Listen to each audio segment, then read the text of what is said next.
Let's take a look at a spreadsheet that calculates revenue for Minnesota school districts. The top part of the file shows inputs like pupil counts. What we see here are the estimated counts for the Minnetonka school district. The district has projected that it will serve 11,144 kids in the 21-22 school year. The bottom of the file shows the revenues that result from these inputs. Let's take a look.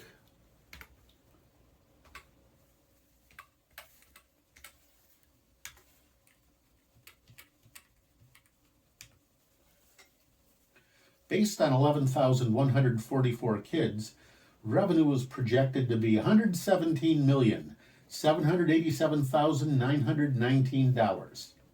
Let's just round this off to 118 million. This includes about 33 million from property taxes. Now, let's take a moment to note that the file has 3 columns. The first column shows the inputs that were actually estimated by the school district. The second column uses modified inputs. And the third column shows the result of the modifications. As things now stand, the first 2 columns are identical, and the third column is full of zeros. This is because we haven't modified any of the inputs yet. But the whole point of the file is to see what happens if we do change the inputs. Let's see what happens if we add one more high school kid. First, let's return to the top of the file.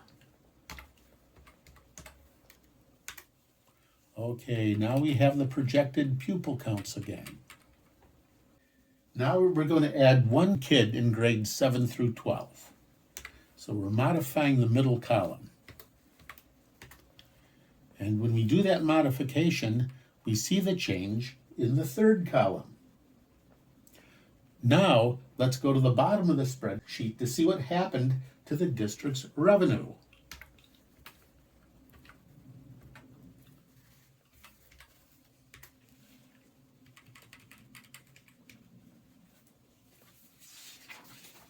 It turns out that the extra kid increased revenue by a total of $11,526.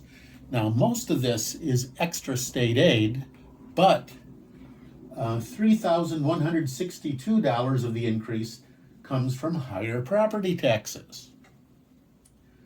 Now, let's shift gears. Instead of adding one kid, let's see what happens if we take away all the non-residents. According to the district's own estimates, Minnetonka now serves more than 3,900 non-resident students through open enrollment. We're going to remove these non-residents from the pupil count, and we'll do it by going to the top of the spreadsheet again.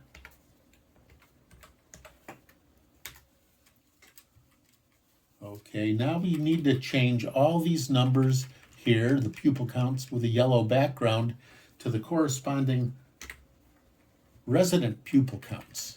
Bear with me for a second while I do that.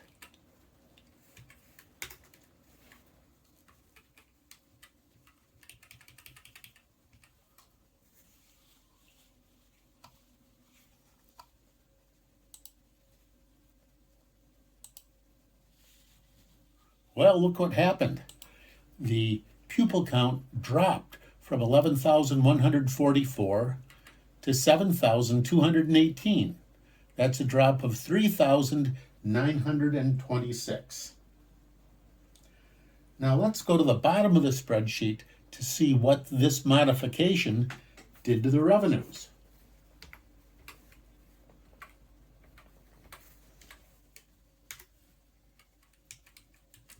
It turns out that when we take away those non-residents, total general revenue drops by almost $41 million.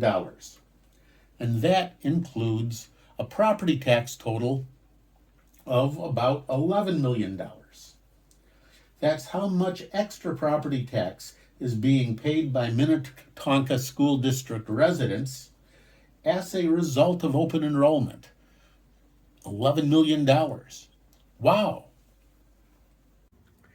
So far, we've talked about the top of the spreadsheet and we've talked about the bottom, but we haven't really talked about the stuff in the middle. How much stuff is there in the middle of the spreadsheet? What you see right now is the full printout of the general education calculations for Minnetonka. Here's how the printout looks when you stretch it out.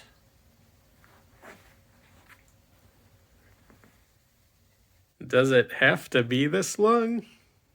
No, lots of the details reflect political compromise that doesn't always promote the social good. When it comes to running a state or running a school district, transparency is too often a low priority.